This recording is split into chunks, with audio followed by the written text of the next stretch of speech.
Guys, welcome to A Black. My name is Goodness. On this channel we try to simplify sewing. In today's video I'll be showing us how I achieved this notch collar crop shirt. So if this is something you're interested in learning, please stick with me to the end of the video. I used 1 yard of fabric to achieve this look for my size. If you're bigger, you need more. Alright then, let's get into the video. So these are the measurements I'll be working with. So because I want my shirt to be big, I'll be adding 8 inches to the biggest circumference of my measurement. My biggest circumference is the bust, which is 37, so plus 8 inches, that's 45. So I'll divide that measurement by 4. So 1 inch is allowance. So because we're working on the front pattern first, I'm adding 1 inch, and that's supposed to be for the button stand. I cut out this pattern with that measurement. Round bust plus 8 inches divided by 4 plus allowance plus 1 inch for the button stand. So I'm going to rule a straight line for the 1 inch which I measured for the button stand, and this line is where all my measurements are going to start from.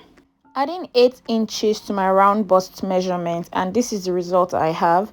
If you want yours bigger or smaller, you can alter the measurement however you want to get the result you desire.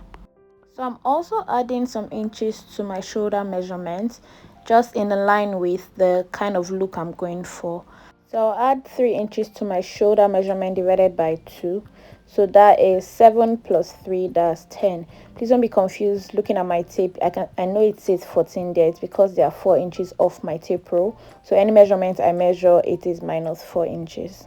Next, I'll measure 1.5 inch down from the shoulder mark, and then I'll go on to draw the neck curve. For the front neck curve, I'll be using 3 inches by 3 inches. So I would mark that on the width and mark it on the depth, and use a curved ruler to connect it. Next, I'll use a straight ruler to connect the neck curve to the 1.5 inch drop. On the shoulder slope line, I'll mark my armhole depth. So my armhole depth is round bust divided by 6 plus 1.5. I have 7 3/4, so I'll mark that. Next, I'm going to draw my armhole curve. So I'm just measuring the same measurement I have for armhole depth and drawing a line across. This is my chest line. And then I'll connect the shoulder to the chest line with the same measurement. Next, I'll measure the armhole line and then divide that by 2 to mark the midpoint. And at the midpoint, I'll go in by 1/2 inch and mark it. Next, I would use my ruler to connect the points to get the armhole curve.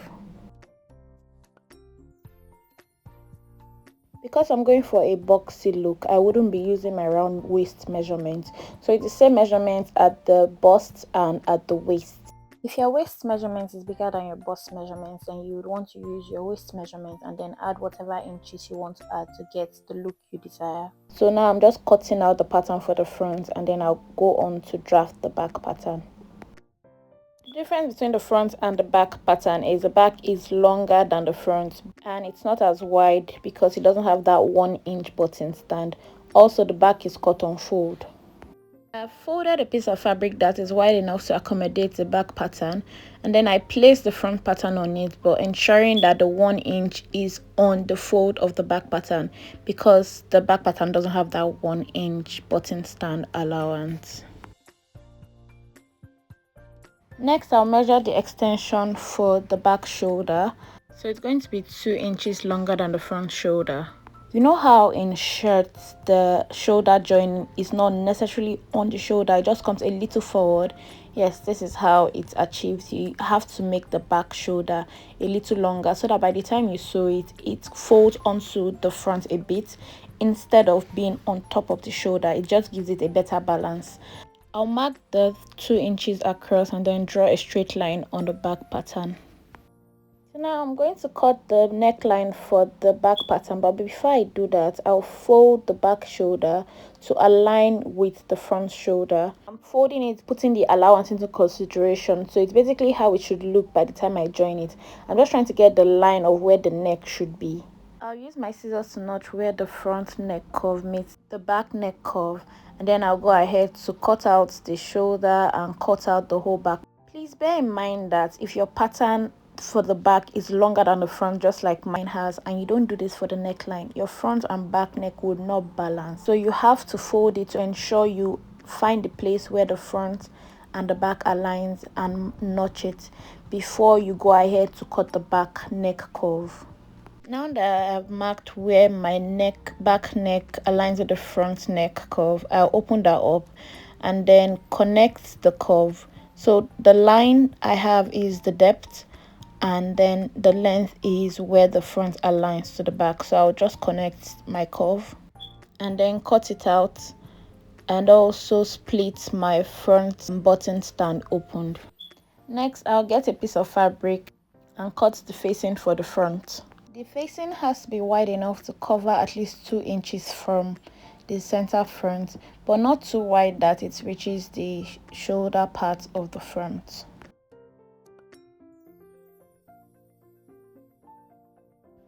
Mine is about 4 inches. The part that reaches the shoulder will be folded, so that's not an issue. So I'll just put this aside. Next, I'm going to cut the yoke for the back. So I folded fabric that is wide enough to accommodate the back, and then I'm just going to trace the neckline, the shoulder. The length of this back yoke to the side is 7 inches, and to the center I used 9 inches. So the shape is dependent on you, on how you want the back yoke to be. I wanted mine a bit pointed towards the middle, so that's why my midpoint is longer. Yours can be whatever shape you want. So I drafted my sleeve off camera. If you don't know how to draft a sleeve, I have a video up on my channel. I'll link that in the description box. Now, to prepare my pieces for sewing, I would iron interfacing on this back yoke. If you're going to be interfacing yours, the best interfacing to use for this is the fabric interfacing, not the paper interfacing. So I'll just cut that out and go on to iron it.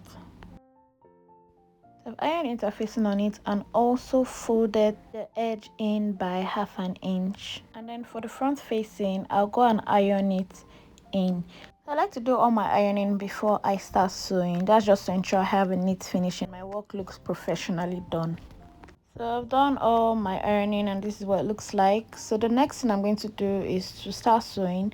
So I'll take the facing for the front and then attach it to each of the front pieces from the top to the bottom. I'll also sew down the parts of the facing that I ironed down.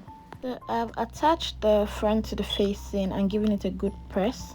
To attach the front to the back, the first thing I'm going to do is to place the back yoke on the back piece, and I'll use a pin to secure it at the bottom of the yoke. Next, I'll place the front pieces on the back to attach it by the shoulder.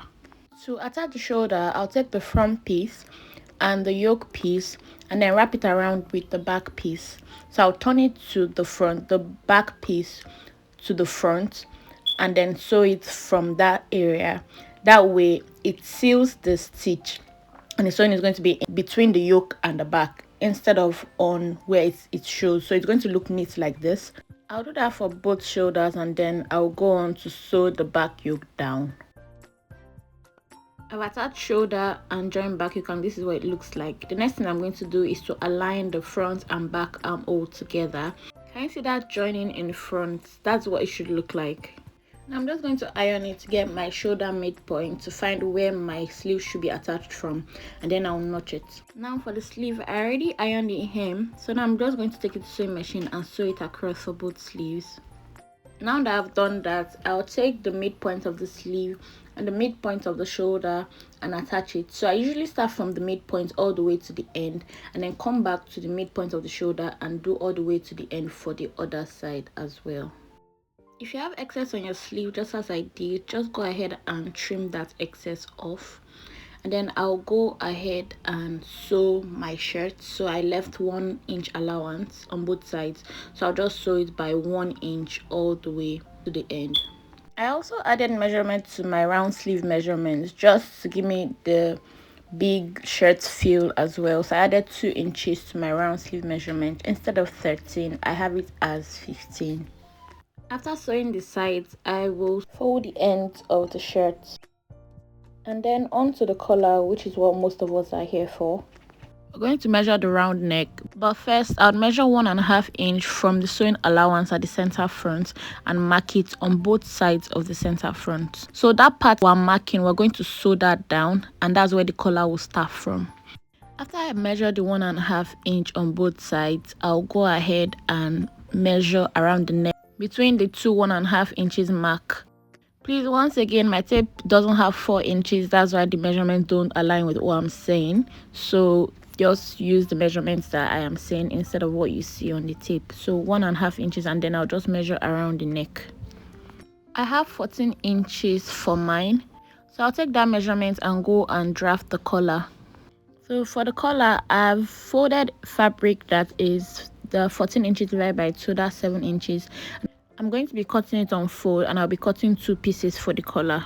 For the length, I'll be measuring 14 divided by 2 plus ½ inch sewing allowance, so that's 7.5. The height of the center is 2.5 inches plus 1 inch allowance, that's 3.5 inches. The height of the side is 1.5 inch plus 1 inch allowance, that's 2.5 inches. So I'll mark that. Next, I'll connect the center to the side with a curved ruler. So I'll go ahead and cut out the collar. So you can see I have 2 pieces for the collar. I'll go ahead and iron interfacing on one of the piece. Please note, this shirt can be made without interfacing. The interfacing just gives it more structure and makes it look better. But if you're going to sew this shirt without interfacing, it will still come out looking good. So I'll just go ahead and cut the interfacing and iron it on the collar. So this is what it looks like. So the next thing I'm going to do is to place both collars together and go and sew the straight part and the end. So I'm going to be sewing the ends and the straight part and just leave that curved end, because it's the curved end that is going to be attached to the neck. So I'm just checking my measurement to ensure that I have what I should have, and I've marked 7 on one side and 7 on the other side, and that's where my sewing line is going to start from. So I've sewn it. I'll cut off the excess allowance. Next, I'll turn it to the right side and give it a good press. Now the collar is ready to be attached to the shirt. So I take the collar to the shirt, and then I'll mark the 1.5 inches I marked earlier and place one end of the collar at that point. And then I'll go and sew. I'll do that for the other end as well. So for both ends, the collar starts 1.5 inch from the center front. So I'll sew it from the center front to the 1.5 inch, and then I'll sew on the collar till I get to very close to where the facing for the front stops, and then I'll stop sewing and lock it. When I get to this end, I'll just cut it all the way to where the thread stops. Then I'll do that for both sides. After I do that, the next thing I'm going to do is pick the back and the under of the collar, so not the up one now, the under, and then I'm just going to sew only this to the back, only the under to the back of the collar, and I'll sew it from end to end.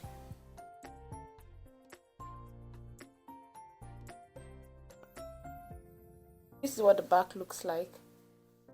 The next thing I want to do is attach the front. So what I like to do is to fold this down. Just take this to the ironing table and just press this down like where I'm going to sew, so that I don't have to go through the trouble of trying to fold it while I'm sewing. I just press it just so it makes my work a lot easier.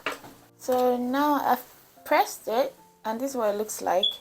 So the next thing I'm going to do is to turn this to the right side, and this is going to go in to the collar, and then I will just sew this all the way, like sew it on it. So this is how to sew notch collar if you don't have lining attached to the clothes. If you have lining attached to the clothes, is way easier than this. You just have to put the collar between the lining and the clothes. But now because there's no lining, you have to go through the stress of trying to fold it and all of that.